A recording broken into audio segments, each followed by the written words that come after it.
elas trouxeram os anos 90. Como a gente diz, que muita gente estava no armário. Era mais difícil das pessoas se assumirem, né? Porque ninguém sabia, era um assunto que não se falava como hoje fala. Hoje fala muito, né? E as pessoas são bem agressivas até em alguns momentos de fala, né?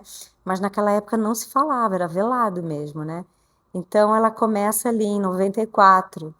E é uma fase que eu vivi, assim, um momento muito feliz da minha vida lá no Rio de Janeiro, mas eu me lembro, na minha cidade, em Jaú, em 86, algumas amigas lésbicas que eu tinha, e que era super, ninguém falava. Então foi muito interessante, assim, elas trazendo esse questionamento, e eu falava, nossa, é assim mesmo. Então eu acho legal, acho que vai preparando o público, e o público jovem que assiste entende como era naquela época. Porque hoje, como tem essa geração de 20 anos que eles são híbridos, que eles podem tudo, e eles são tudo, e isso é uma liberdade absurda. Então, naquela época, para você explicar para eles, né?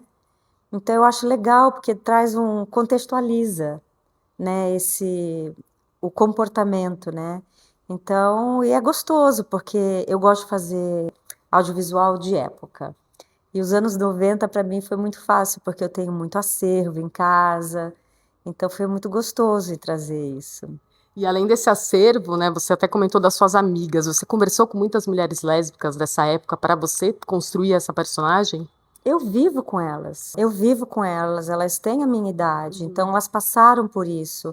E então eu vejo hoje a liberdade que elas tiveram de escolhas, assim, desde diretoras de revistas na época, poderosas, lá na época da Editora Abril, dos anos 90, que eram casadas com homens e que se apaixonaram por mulheres. Naquela época era muito complexo. Hoje elas são felizes, todas ali felizes com as suas mulheres, né? Diretoras de publicidade também. Então eu convivo com essas mulheres e elas foram muito valentes porque elas não desistiram, principalmente as mulheres. As mulheres são mais corajosas em sair do armário nos anos 90. Os homens não. E eu acompanhei muitos homens no armário, porque o meu cabeleireiro na época, ele tinha um namorado e ele cuidava do cabelo da mulher desse namorado dele.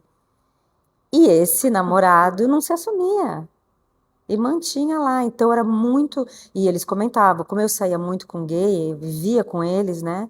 Eu fotografava, era modelo nos anos 88 em diante, até 92.